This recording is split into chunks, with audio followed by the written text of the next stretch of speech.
Gĩkundi kĩa arĩmi a kahũa mwena ũcio wa Kericho kĩhĩmbĩirie ũrĩmi ũtarĩ wa kũhũthĩra ndawa itemi-inĩ rĩa gũthondekera magetha mao thoko ya rũraya kũrĩa rũraya kwanjĩrĩirio kana manjĩrĩirie kũgomera kahũa karĩa karakũrio na ndawa na nginya bataraitha itarĩ cia kĩmerera.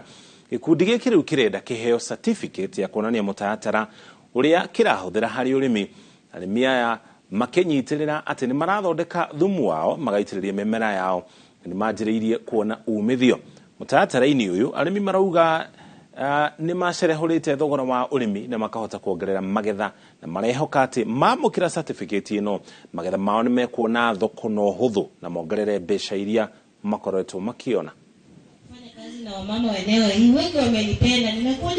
Imekuwa manufaa kubwa sana kwetu kwa sababu tumeweza kuongeza kilo zetu kupitia kutumia mbolea na kutumia compost manure.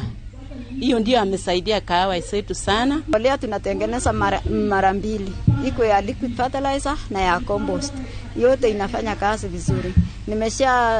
Nimesha tumia na imenisaidia sana. Imenipunguzia gharama juu. Ningeendea mbolea hii ya duka ningetumia sana pesa mingi. Katika soko ya ulimwengu kahawa inataka ubora wa kahawa unaendanishana na jinsi kahawa imetunziwa, na ikawa vyema wakulima kutunza kahawa yao njia ya kiasili ambayo itasaidia kwamba wanunuzi wanaponunua kahawa hii wanaiona hiyo kahawa haina madawa. Kwa ufupi ni kwamba kilimo cha asili ni kwamba hawatumii mbolea ya inayouzwa kwa duka, bali wanatumia mbolea ambayo wanaweza kutengeneza nyumbani na ili wajiwekee kwa kahawa ambayo inafanya hata mkulima hatumii pesa sana